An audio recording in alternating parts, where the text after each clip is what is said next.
The only sound was the steady purr of my old truck as I drove down the empty country road.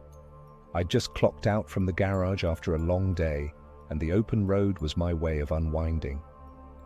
Ever since Lisa passed away, these late-night drives had become a routine, a way to escape the silence of my empty house. As my headlights sliced through the night, I caught sight of someone standing by the roadside, a young woman, arms hugged tight around herself, like she was shielding against a cold only she could feel. It struck me as odd. There weren't any houses or towns nearby, just miles of fields and the occasional cluster of trees. I pulled over and rolled down the passenger window. "You okay out here? It's pretty late," I called out. She stepped a little closer, her eyes wide and cautious. I'm lost. My car broke down back there," she said softly, her voice barely audible over the engine. Something about her seemed fragile, almost ethereal. Maybe it was the way her hair fell messily over her face, or how her clothes looked a size too big for her slight frame. Without thinking twice, I unlocked the door. "Hop in. I can give you a ride to the nearest town or at least somewhere with a phone." She nodded and climbed in, settling into the seat with a quiet sigh. "Thank you. I'm Lily," she offered, giving a small smile that didn't quite reach her eyes. "Jake," I replied, pulling back onto the road. "What were you doing out here all alone?" She hesitated, looking out the window. "Just passing through. Bad luck, I guess." We fell into silence. She didn't seem keen on talking, and I wasn't one to pry. Still, there was something unsettling about the whole situation that I couldn't shake. A few miles went by in quiet before I noticed the temperature in the cab seemed to drop. I glanced at the dashboard. The heater was still on, but a chill crept up my spine nonetheless. Out of the corner of my eye, I saw Lily exhale, and for a moment it looked like her breath fogged up, as if we were in the dead of winter. "Is it just me, or did it get colder?" I asked, trying to sound casual.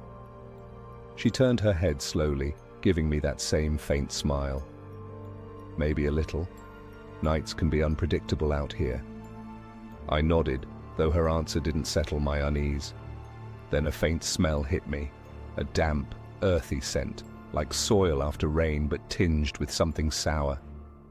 It grew stronger, filling the small space until it was all I could focus on. "Do you smell that?" I asked, wrinkling my nose. Lily took a deep breath. "Smell what?" she replied innocently. I shook my head. "Never mind. Probably just something outside." Trying to distract myself, I reached over to turn on the radio. Static greeted me, followed by snippets of garbled voices that faded in and out. I fiddled with the dial, but every station was the same. Frustrated, I shut it off, and the silence that filled the cab felt heavier than before. Lily began to hum, a soft, melodic tune that seemed familiar, yet distant, like a lullaby heard in a dream. It was calming, but also sent a slight shiver through me. "That's a nice song," I said after a moment. "Where'd you learn it?" She kept her gaze fixed on the darkness outside. "My mother used to sing it to me," she whispered. "A long time ago." I sensed a hint of sadness in her voice and decided not to push further. But questions buzzed in my mind. Who was this girl, really? And what was she doing out here?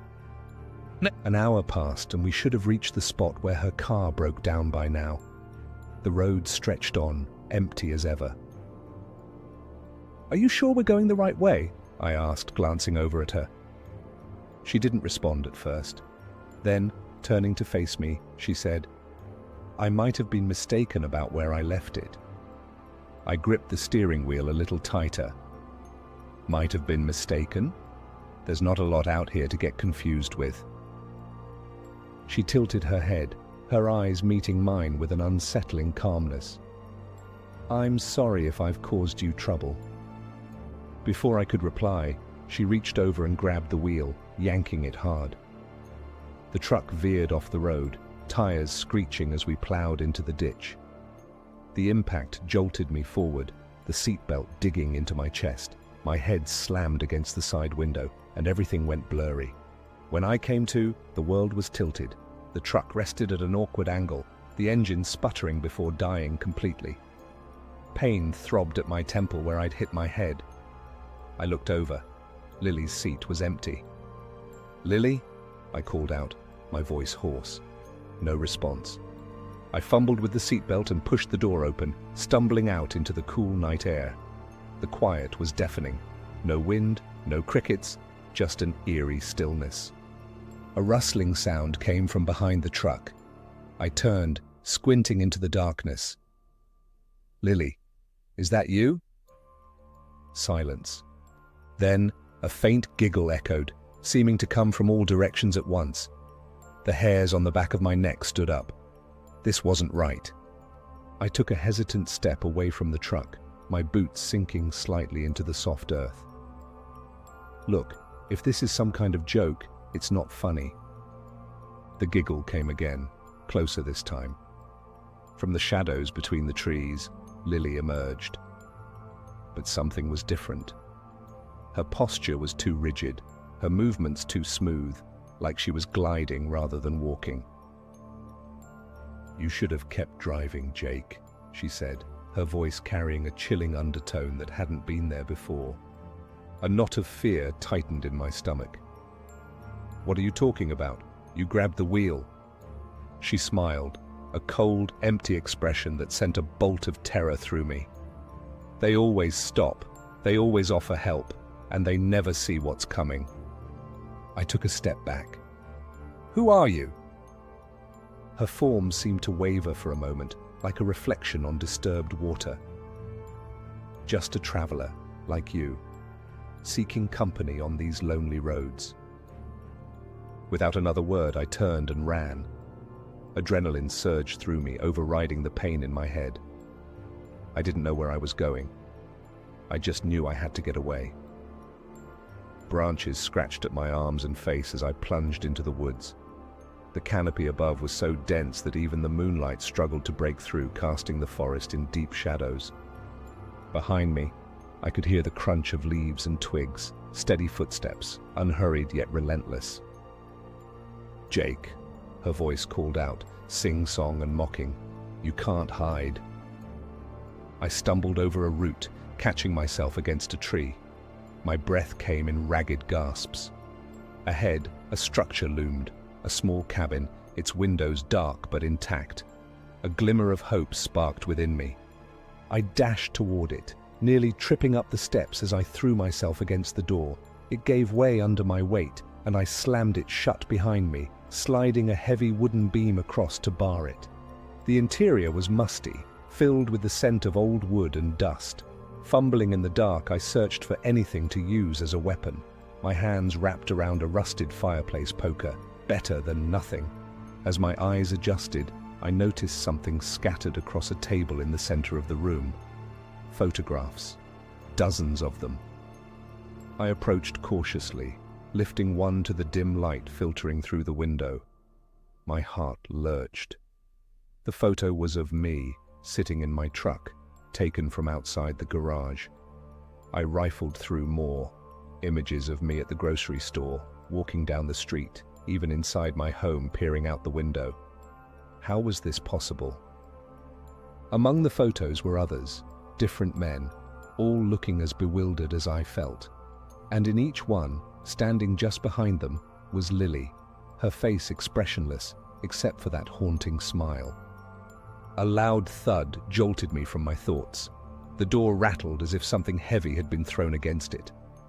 "Found you," her voice cooed from outside.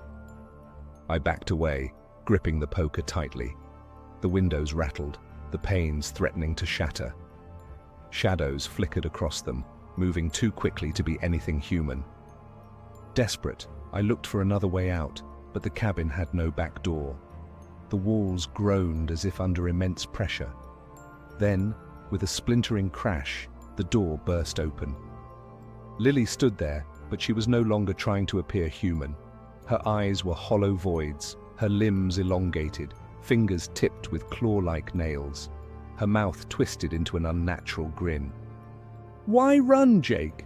We could have had so much fun," she sneered, stepping inside. I brandished the poker. "Stay back," she laughed, a sound that echoed unnaturally in the confined space. "Do you really think that will help?" She lunged, and I swung the poker with all my might. It passed through her as if she were made of smoke. Panic surged as I stumbled backward, tripping over a chair and crashing to the ground.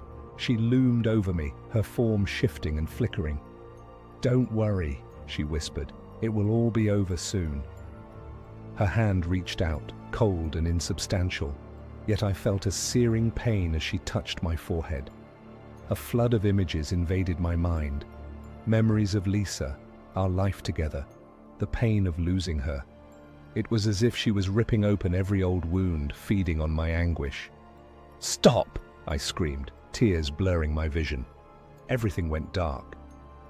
When I opened my eyes, daylight was streaming through the broken doorway. Birds chirped innocently in the distance. I was alone, lying on the dusty cabin floor. The photographs were gone, and the place looked as if it hadn't been inhabited for years. Slowly, I got to my feet. My head throbbed, and my body ached, but I was alive. Stumbling outside, I found the road not far from the cabin. My truck was still in the ditch, battered but intact. I never saw Lily again after that night, but the experience left a mark deeper than any physical scar. Sometimes, when the wind is just right, I hear that haunting melody she hummed, drifting through the air. And I wonder if she's out there, waiting for the next traveler to cross her path. I don't take late-night drives anymore.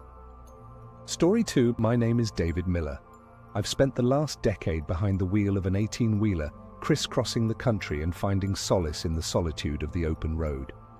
After my wife passed away 5 years ago, the highways became both my escape and my home. The hum of the engine and the ever-changing landscapes were the only constants in my life. It was a dreary night in late November when it all began. I was hauling a load of freight back to Clifton, a small town where I grew up and still kept a modest house. The rain drizzled persistently, and a thick fog clung to the asphalt, making the familiar route feel alien. The wipers danced rhythmically, barely keeping up with the droplets that blurred my view. I had the radio off, preferring the quiet. Silence had become a friend over the years, a buffer between me and the memories that tried to resurface when I was alone. With about 3 hours left to go, I was already picturing the comfort of my own bed. That's when I saw her. A young woman stood on the shoulder of the road, illuminated briefly by my headlights. She was drenched, her long dark hair plastered against her pale face. Her clothes were thin, a simple dress, utterly unsuited for the biting cold and rain. She looked lost and vulnerable, hugging herself tightly against the elements. Instinct told me to keep driving. I had a strict rule about not picking up hitchhikers. Too many stories, too many risks. But something about her gave me pause. Maybe it was the way she stared into the darkness, as if searching for something or someone. Maybe it was the ghost of who I used to be, a man who once believed in helping others. I slowed down and pulled over a few yards ahead of her. Rolling down the passenger window, I called out, "Do you need a ride?" She hesitated before nodding slowly. "Please," she said, her voice barely audible over the rain. "I'm heading toward Clifton. Is that where you're going?" I asked, trying to sound reassuring. "Yes," she whispered.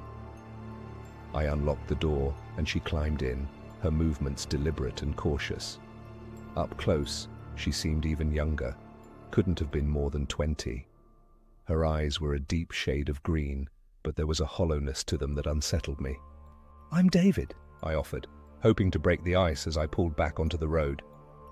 "Emma," she replied softly. "Rough night to be out hitchhiking," I said, glancing over at her. She nodded but said nothing. "Do you live in Clifton?" I tried again. "I'm visiting someone," she answered, turning her gaze out the window. I decided to let the conversation drop. If she didn't want to talk, I wasn't going to press her. We drove in silence for several miles, the only sounds the splatter of rain and the drone of the engine.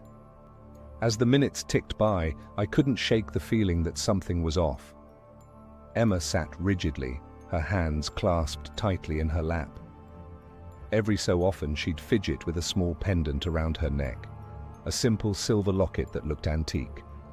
"You have family in Clifton?" I asked, more to fill the void than out of curiosity. "A friend," she said without turning around.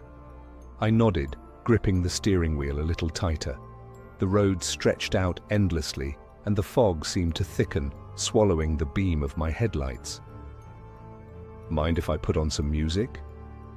I reached for the radio dial.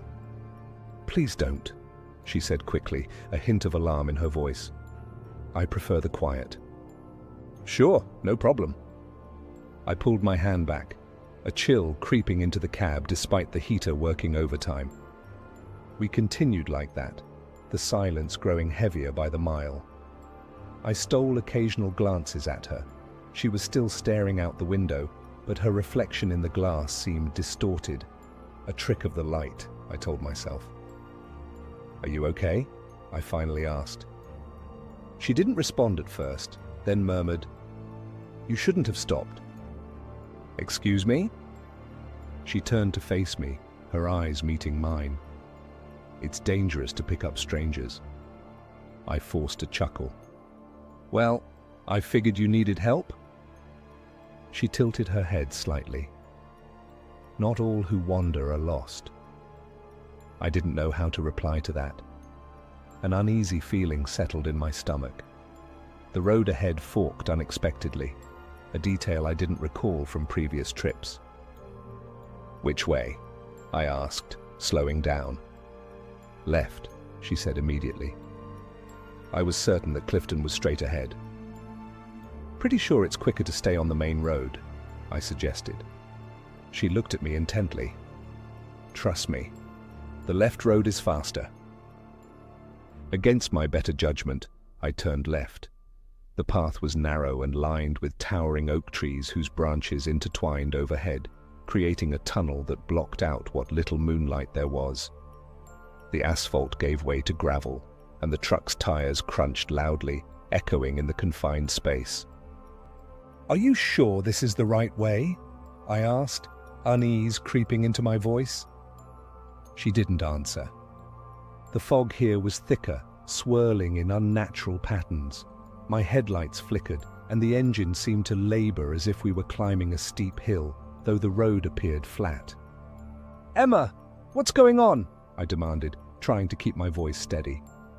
She began humming, a low, haunting melody that sent shivers down my spine. I pressed the brakes, bringing the truck to a halt. "I've had enough. I think it's best you get out now." She looked at me with a sad smile. "I'm afraid it's too late for that." Suddenly, a loud thud resonated from the back of the truck. Then another. It sounded like something, or someone, was pounding on the cargo doors. "What the hell?" I muttered, my heart racing. "Don't," Emma warned as I reached for the door handle. "You don't want to see." Ignoring her, I grabbed the flashlight I kept in the cab and stepped out into the mist. The cold air hit me like a wall, and the fog wrapped around me, damp and suffocating. I made my way to the rear, each step heavier than the last. The banging had stopped. I unlocked the cargo doors and swung them open, shining the flashlight inside. Empty. Just the secured freight like I had left it. Relief washed over me, followed by a spike of fear as I realized Emma was now standing right behind me. "Looking for something?" she asked, her voice different, deeper, echoing. I stumbled back. "How did you—" She stepped closer, and her appearance began to change. Her skin grew pallid, veins darkening beneath the surface. Her eyes lost their color, becoming milky voids. The corners of her mouth stretched unnaturally. I backed away, terror gripping me. "What are you?" She tilted her head. "A warning." "Stay back!" I shouted, fumbling with the flashlight. From the shadows of the trees, figures began to emerge, dozens of them, men, women, even children, all sharing the same ghostly features. They moved silently, encircling me. I turned to run, but they were everywhere. The fog thickened, their translucent forms blending with the mist. "This can't be real," I whispered, panic choking me. Emma, or whatever she was, moved closer until she was inches from my face. "You should have kept driving, David." I closed my eyes, bracing for I didn't know what. But nothing happened. When I opened them again, I was alone. The figures were gone, the fog had lifted, and the first light of dawn peeked through the trees. I was sitting in the driver's seat of my truck, parked on the side of an empty road. My hands trembled as I checked the time. Hours had passed, yet it felt like mere moments. I drove straight home, not daring to look back. When I finally parked in my driveway, I sat there, trying to make sense of the night. Maybe it was a dream, a hallucination brought on by exhaustion. But as I stepped out of the truck, something caught my eye. A small silver locket lying on the passenger seat. I picked it up, my heart pounding. Opening it slowly, I found a faded photograph of a young woman who looked strikingly like Emma, standing beside a much younger me. My mind raced back to high school, to Emily Thompson, my first love who disappeared without a trace one stormy night. A memory I had buried deep resurfaced, bringing with it a wave of guilt and sorrow. I had left her stranded after an argument, driving off in anger. She was never seen again. "Not all who wander are lost," her voice echoed in my mind.